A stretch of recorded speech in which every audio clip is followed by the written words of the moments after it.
Welcome back to Nick Lenz's Comic Corner, Classic Less Non-Classics. This is episode number 1748 and Doubleshot number 1642. I have two trades here from Greg Pak, and yes, they're digital trades from the Polar app. Yes, finally I get a chance to talk about these things. Now, as of today, I've got almost all these digital trades done except for at least about two of them. We're going to discuss basically two trades from Greg Pak. This first one released issues that came out from late 2010 to early 2021. It was early 2011, excuse me. This is Chaos War. Yep. And this pretty much is in the way they refer to at the end of this as like the 8th trade for Hercules. I don't get it. Yeah.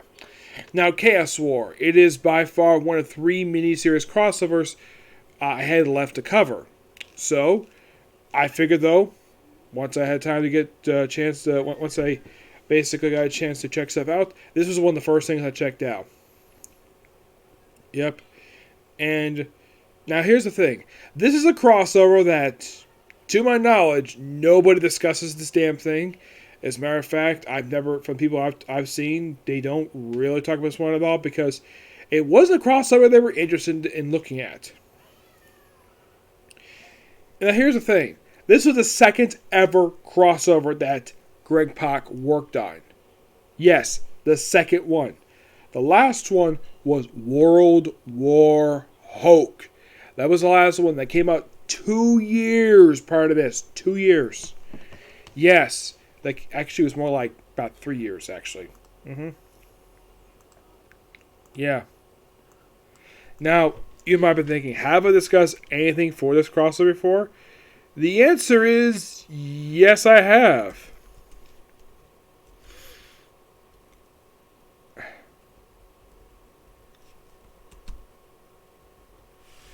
I've discussed the X-Men tie-in for this one.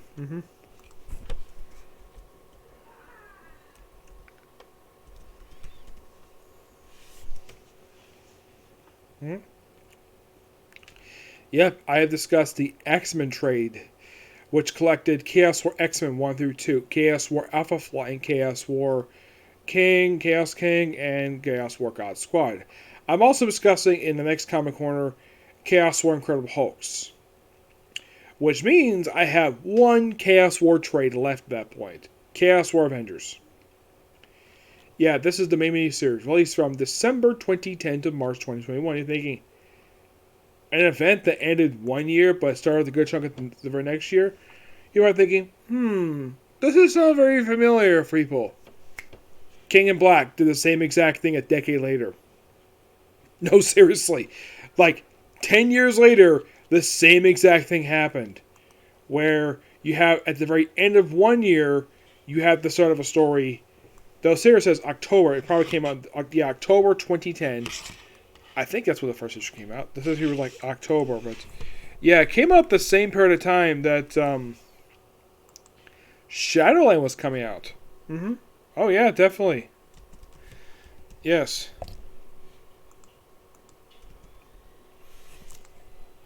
Actually, it came out in October 2010. Yes, this came right after the Heroic Age Prince of Power miniseries. Yep. And by the way, this is a double-set issue. Yep. Yeah, this falls right after that particular miniseries wrapped up. And yes, this came with the same year as Shadow War. Oh, Shadowland, excuse me. Yep, an event that actually concluded. Just not long after this event started. And this event was mainly done by Greg Pak and Fred Van Len. He also did work on the Power miniseries for Shadowland. Yep. Yeah, even though this was technically the event that ended off the year of 2010, it's a damn good event. And I'm thinking, why doesn't anybody discuss this particular crossover? Don't know. It's by far one of the most strangest things that Marvel has ever done. Now, aside from the fact that we had a miniseries that led into this thing, This is mostly put a Hercules story. The Avengers are here, but the way Greg Pak writes them is that nobody believes Hercules because he's not big in the Marvel Universe like Thor is. People believe Thor, no problem. But Hercules? Oh no, God, we believe Hercules. Yeah, and this main trade just collects the main 5-issue limited series. Yep, it collects this, plus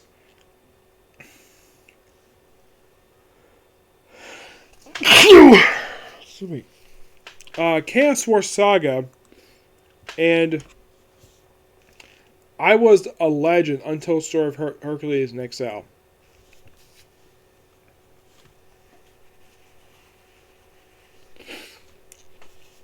Now, the main artist of the miniseries is Coeb Pham. That's who writes this thing. Yes, and Bob McLean did inking for the last issue. Most of it for this one, Hercules comes back to life after being dead. He'd been dead since the end of his ongoing series. It's also a side effect that follows from another miniseries, Hercules Prince of Power.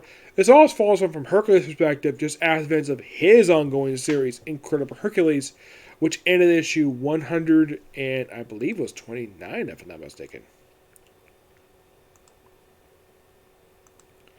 Yes, I believe it was, because he had been dead at that point for some time.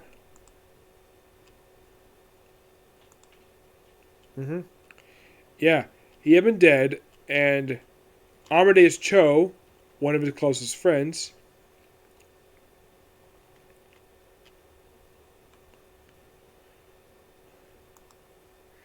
kind of takes the name of the heroic Avenger.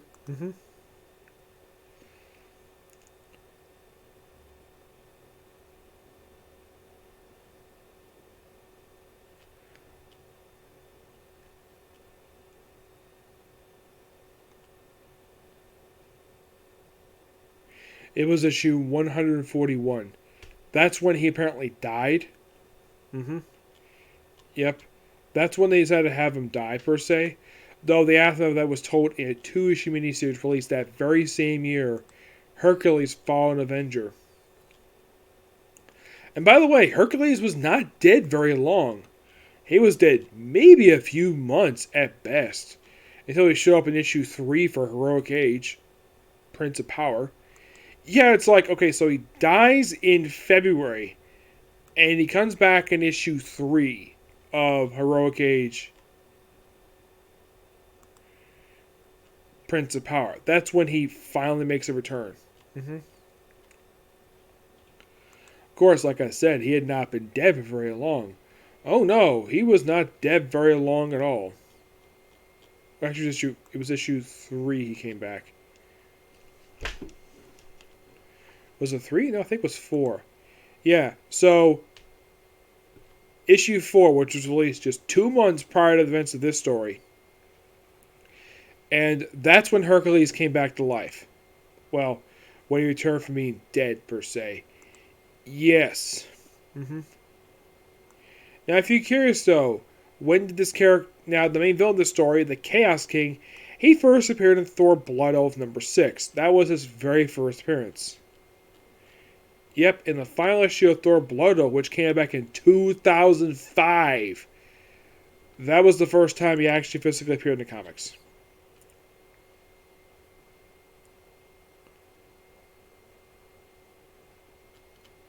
Yeah. So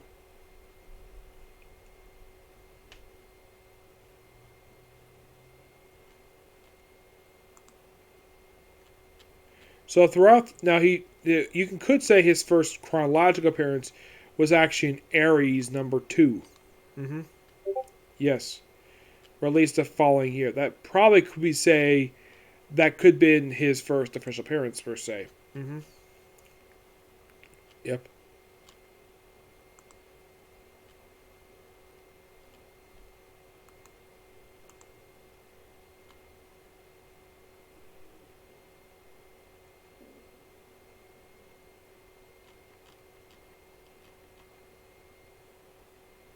Yeah, so the Avengers gathered together to basically, for Hercules to tell exactly what the heck is going on.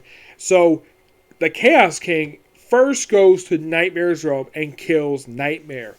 oh, don't worry, he comes back. So he doesn't stay dead very long.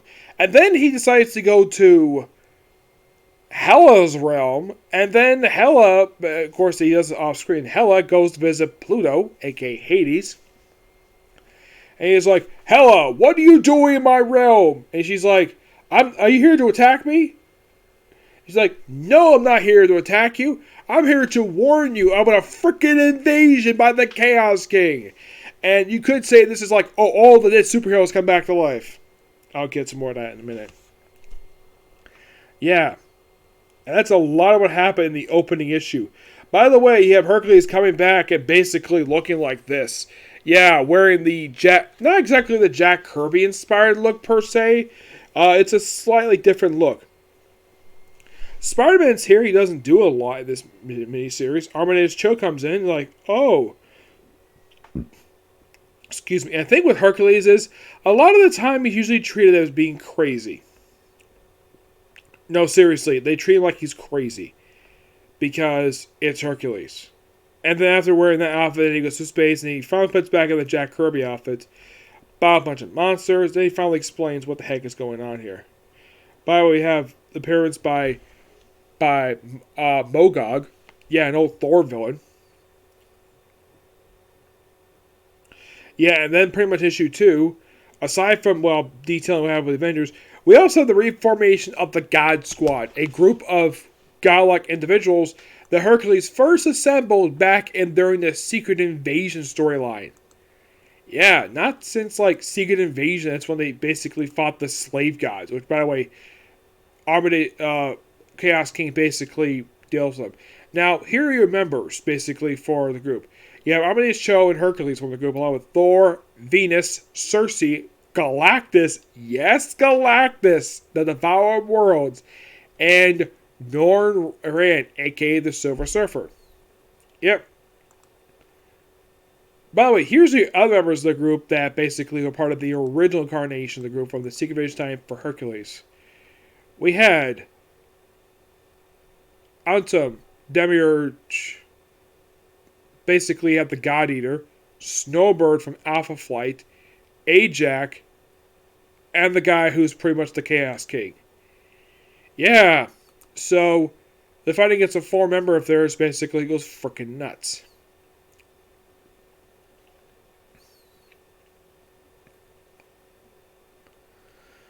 Yeah, and that was a really cool idea that Pac brought him back for this mini-series. Yep. And of course, Damien Hellstrom is here, and Eternity's here, and it's like, Eternity basically, you want help? He's like, nope, not my problem. Despite that Chaos King is doing, he's not the killing everything, he's just basically destroying stuff. Yeah, it's kind of confusing. And by the way, here's the Chaos King for you. That's how he looks for the majority of this event. Yeah, and you have Eternity says, who dares summon Eternity? Yeah, part of the freaking universe. And here's Circe, drawn by this artist. Like, damn, she looks really good. Yeah, and Galactus. Everybody is against the fact Galactus being here because it's Galactus. What do you expect? But basically, everybody's able to calm down and deal with it. Yeah, and Damien Hellstrom is here with Zeus, Ares, and not sure who this redheaded woman is supposed to be. I think it's supposed to be Hera. Yes, I believe it's supposed to be Hera, or at least there's also Daphne Gorgon. Yeah, she's in this book too, and she's also from the Incredible Hercules book. Yeah, basically, Pac brings like everybody he worked with, all the characters he used for that particular series, brings back in this very book itself. Yeah, pretty much you have Boda the Brave as some of the Asgardians to deal with this. Yep. And you have the God Squad dealing with the forces of the Chaos King. And by the way, where are the Avengers spawning time? Like, where are the Avengers? The Earth's mightiest heroes. They're unconscious. The whole event. No, seriously, a lot of the event, they're unconscious. Because of the Chaos King. Yep. And we have a brief appearance here by Alpha Flight. Now, pretty much in this page here, we pretty much have stuff explored in various other titles. Like here, the bottom one that's explored in Chaos War did Avengers. The Hulk one I'll explain in the very next review, which is Chaos War tie-in. That's the Alpha Flight tie-in there. And the one with Thor, that you probably think, oh, is that from an issue of Thor? No. That's from another tie-in from the event. I'm not sure which one it could be. Because Thor himself didn't have a tie-in to this particular event. You probably think he would, given the fact it's a big, humongous event. But nope, he doesn't. You could say this is basically explored in Chaos War Ares. But it isn't. It's not Ares. Nope. It's a God Squad. Despite the fact that, well, we did have somebody join the team named Bast. Maybe God Squad? Yeah, there's this creature that Thor fights in this issue here. He fights him for like one brief panel here.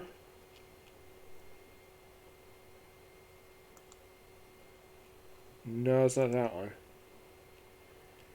He fights some creature, per se. Who it could be? Not really sure.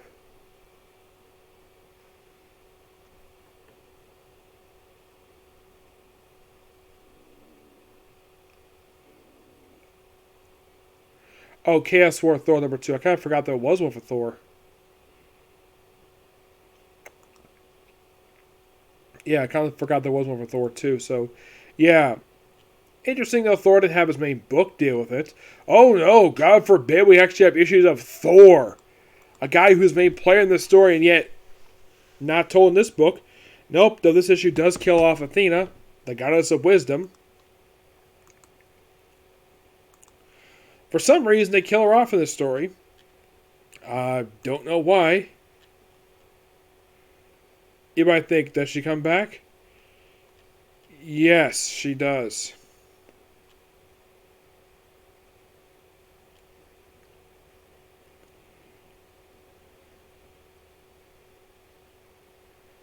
She does come back after this. It takes her a while to come back.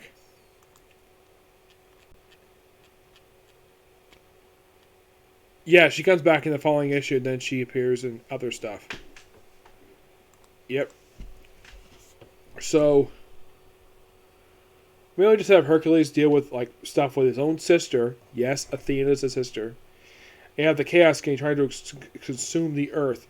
And by the way, the whole Untold Tale thing, I'm set an alternate world created by Hera as a way to trap Hercules. So they gotta figure out a way to deal with him because basically, like, then we have a brief cameo by the female Yellow Jacket, which she died as soon as she came back from the present, from the future. Yeah. So we have Hercules versus the Chaos King to beat the crap out of each other, but can't exactly kill him. So what do? They trap him in this alternate Earth that was supposed to be a place where they're going to evacuate the population of Earth 2. This bogus Earth. And they trap him there. Yeah, they trap him there. And it says, so ends the 8th and final volume of Crime Hercules. Maybe it's the end of the Crime Hercules book. Yes. You might be curious, though. Is the Chaos King still there? Yes. Yes, he is. He's still there. He's been sealed in this alternate world. Do not know what happened to it, per se. What was it? Was it destroyed? No. It just never brought up again for some reason. I'm not really sure why. It's like, yeah, this was the final appearance to date of the Chaos King. Because he never returned after this. Oh, no, he never did. Like, he's been gone for 11 years. And is he officially dead, per se? No. Also, they throw in Meek in this miniseries, too. And he doesn't really do anything at all. Mostly put he's there to set up a story arc in Incredible Hulk. And this is the came after Incredible Hulk. But yeah, this event was really good to read. And I give the main miniseries a 10 out of 10. Yeah, I kind of wish people would talk about this event a lot more. Especially since this is a good event. In my opinion, very underrated event. It's an event that people think didn't happen because it flew under the radar because we had Shadowland. And a lot of people think Shadowland was a storyline that ended 2010.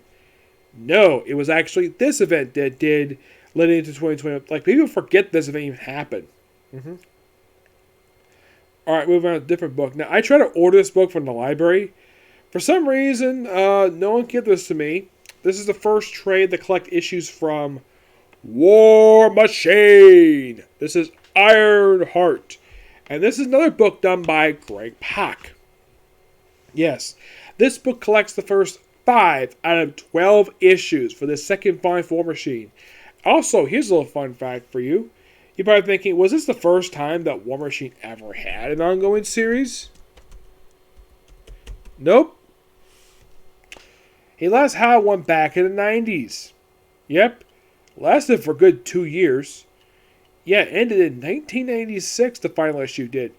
Yeah, that's where the final issue was released.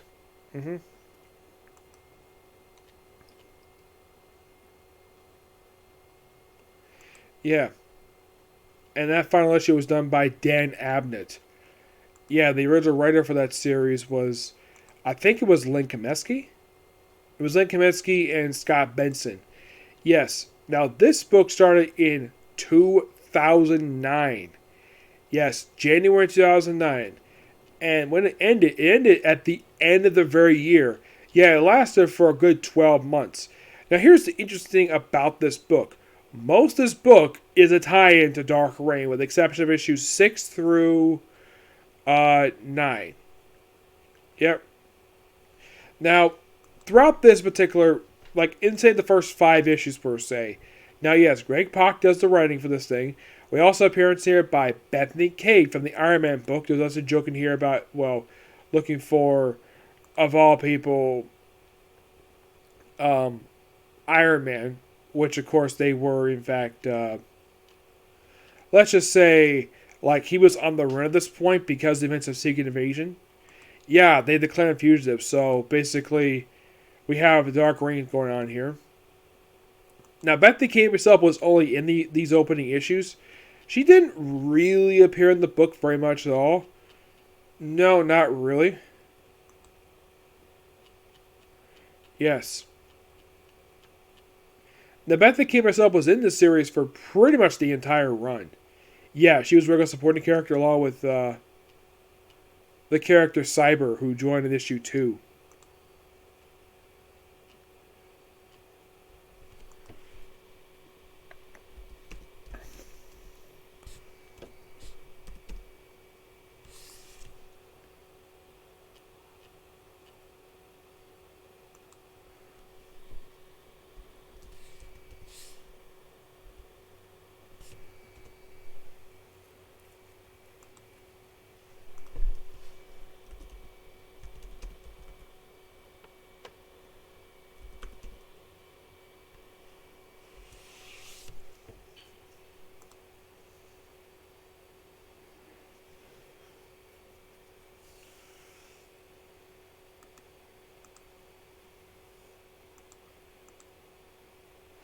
Yeah, it'll eventually come up. So, basically, he's on the run. Now, first he started off with Dark Reign New Nation. Basically, it's a short story that pretty much sets up this whole book. Now, War Machine himself, this is kind of set during the events of the book. Now, War Machine gets part of his body replaced with cybernetics, and this is basically a plot thread that will pretty much spill over throughout this entire run. Where he gets into an accident, per se, that leaves most of his body damaged. And why? Because he's fighting a Sentinel. Yep, War Machine is fighting a Sentinel. While protecting a little girl in Africa, he gets most of his body burned. He's barely alive. So Iron Man tries to replace most of his limbs with metal. Yep. So he looks like this a lot of the time. And, I mean, he looks like a freaking Terminator here. Yeah, he does. Not really sure why they decided to do this for, but they did. Yeah. Yep. They pretty much, like, made him like this. And pretty much, like, his base operations throughout this whole entire run is this space station. Yep. This is his base the entire run. He basically goes back and forth this base a lot throughout this whole entire run. Yep.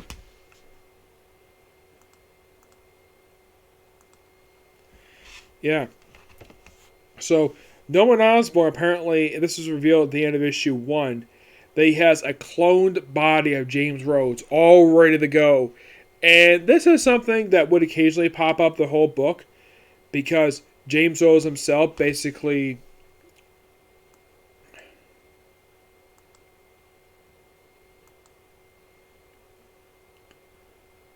Yeah. So throughout this whole book, basically, he just going outside.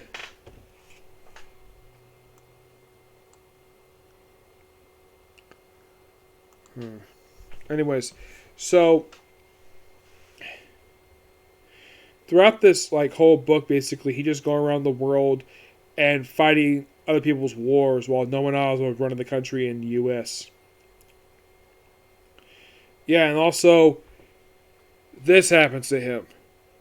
Yep, he becomes part machine because just cause. Yeah, and then he gets involved with Ares, who that becomes sort of a recurring plot thread this whole run. Him getting involved with Ares becoming his champion. Yeah, and it's only for the Dark Reign tie and stuff. Mm-hmm. Yep. Yep.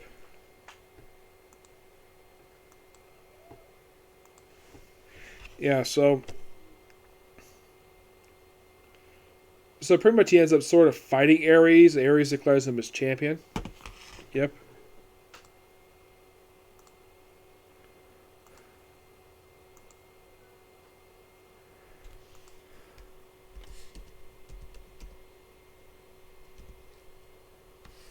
Okay, here we go. Finally found her. Susie Endo. Yeah, from the Force Works book. I believe she joins this book at some point.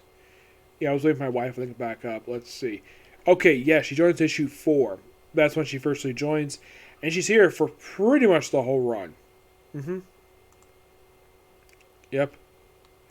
The whole run.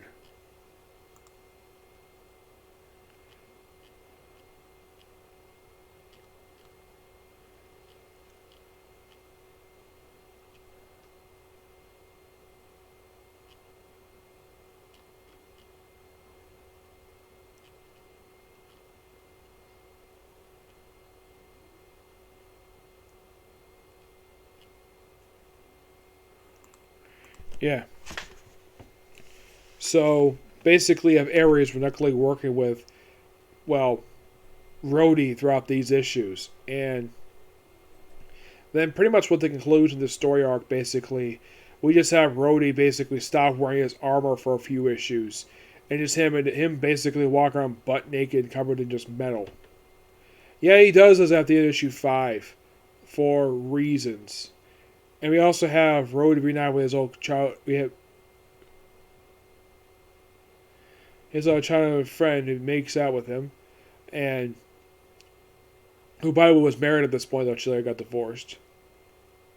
We have like more robot stuff, and you have Rhodey looking like this again because he ditched the armor. So essentially, Rhodey is walking around butt naked. Yep. And Rhodey's like, "Oh yeah, I have your body here." Osborn's like, I got your clone body ready to go. Just come by and go get it." And he's like, "Nah, I'm gonna hold off on that first," while basically acting like a freaking Terminator with freaking bullets. Yep. Interesting start to this very odd series per se. Yeah, it's a very big grotesque of him basically have most of his body replaced by metal. And the artwork is done by Leonard Manco. Yes. Excuse me, I think, is this a tarot book? No, not necessarily. It's just that it's a book that some people just don't. It's a very forgettable War Machine book per se because by the end of this, he's basically restored to normal with no problem. Yep. But let's discuss about that more in the next Comic Corner. Okay, so that's it for particular view. Stay tuned for my next view, which is going to be another Comic Corner. Okay, next video. Bye.